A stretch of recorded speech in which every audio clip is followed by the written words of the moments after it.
Elden Ring, like every From Software game, has a multitude of classes on offer to the player, all of which will dictate how you start in the vast open world of Elden Ring. Also, like every From Software game though, you are free to spec out your character with whatever stats you like. In this video, I'll be helping you make a decision on where to start and figure out what class is right for you. With that, hi, I'm Dork, and welcome to my guide to classes in Elden Ring. I've left some timestamps in the description, so feel free to skip to whatever tickles your fancy.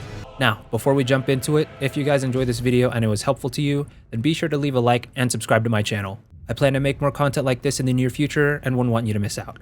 Please also leave a comment letting me know what kind of content you want to see from me, and if you want to see my full playthrough of Elden Ring, then stop by my stream every Tuesday, Thursday, and Saturday afternoon. Just go to twitch.tv/dorkcasualgaming and say hi. With that out of the way though guys, let's get into the classes. First up, we have the Vagabond.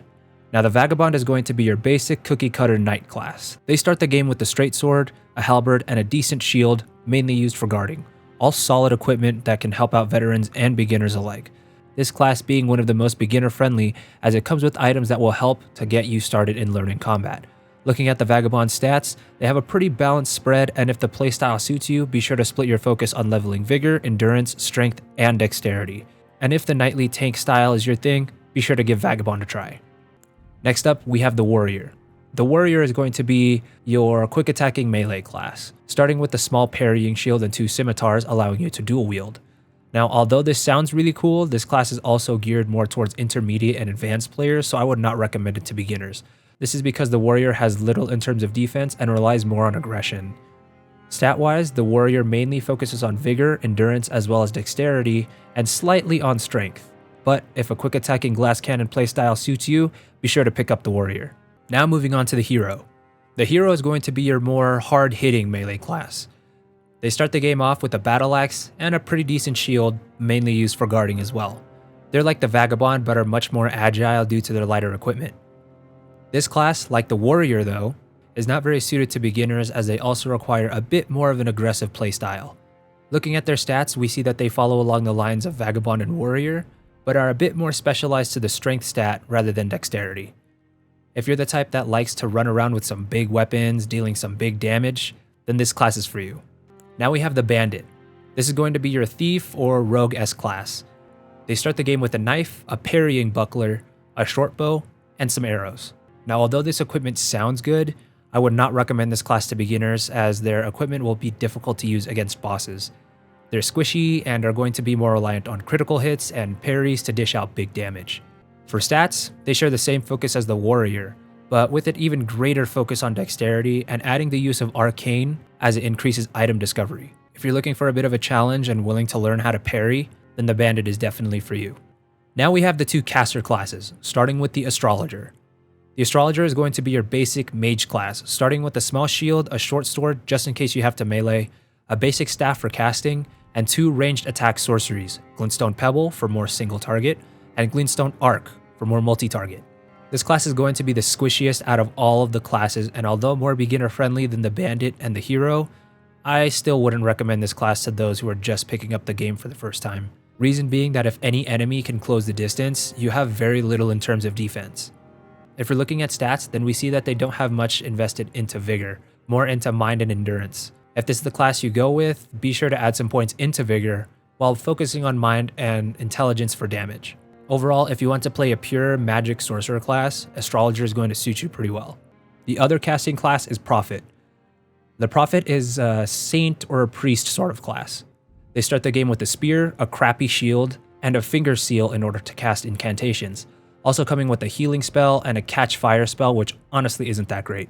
This class I would also not recommend for beginners as they are also squishy. Although they have a healing spell, the rest of their equipment leaves a lot to be desired.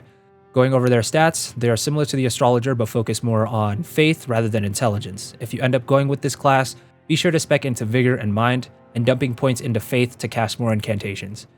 If you want to play a priest and want to dabble in healing and support magic, then definitely go with the Prophet.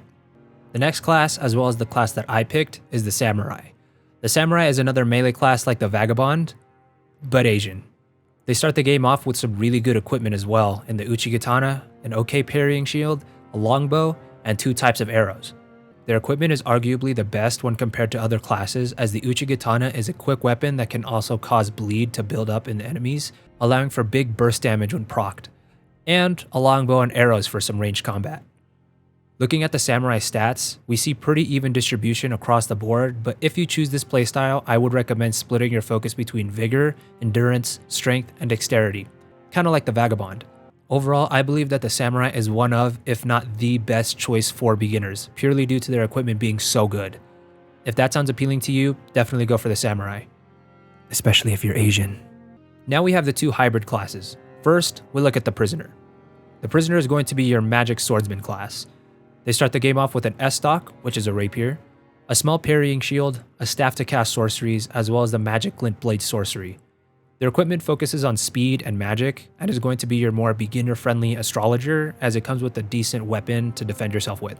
The tricky part about this class is that it's going to require a bit more investment compared to the other classes, as you're focusing on physical, magical, and magical melee damage. In that regard, their stats are as follows. They have a pretty even distribution of physical and magical stats, but you're going to want to focus on vigor, mind, and endurance, as well as splitting levels between dexterity and intelligence. All in all, the prisoner isn't a bad choice for veterans or beginners, and if you like the sound of a spell blade, then you'll love this class. The other hybrid class is the Confessor. The Confessor is going to be your paladin class. They start with a broadsword, a heater shield, which is the best shield out of all of the classes, a finger seal to cast incantations, and 2 incantations. Urgent Heal, which can take the place of your healing flask, and Assassin's Approach, which is a spell that can make you more stealthy. This class, like the Samurai, is arguably the most beginner-friendly class in the game, as well as one of the best classes overall. This is because they come with some really decent equipment, a great shield, and a healing spell, so they are much more forgiving in their playstyle. Stat-wise, they are similar to the prisoner, but have levels in faith rather than intelligence. And if this is the playstyle you like, then spec into vigor, mind, and endurance, splitting between faith and either strength or dexterity, depending on whether you want to hit hard or strike fast. Overall, the Confessor is definitely one of the best picks for classes. Lastly, but definitely the most challenging, we have the Wretch. Now this is the most difficult to use class in the entire game. Right off the bat, if you're a beginner or even if you're just watching this video, do not choose this class. They start off the game with no armor or clothes and just a club. Their complete lack of equipment is why this class is so difficult to use, even for some advanced players. Stats are where this class shines though, as they have an even split of 10 levels in every stat. This allows for players to completely tailor their builds to whatever they please, down to even the single level.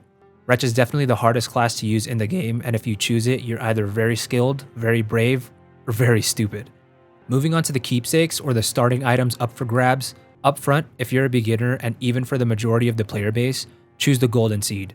This adds an extra charge to your healing flask, and is a rare item, so you can have an extra heal right off the bat. Other than that, you can either go with the Crimson Amber Medallion, which will very slightly increase your max HP, but you can get this fairly early on in the game.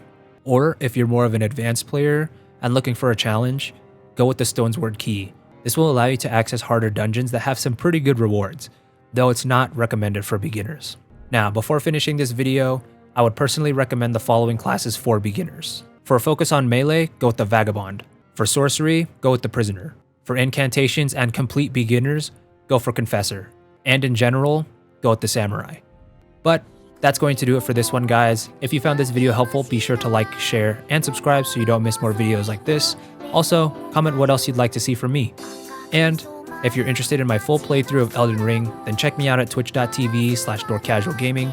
I'm trying to stream every day to cover this game, or at the very least, I'll be streaming every Tuesday, Thursday, and Saturday afternoon. So come say hi.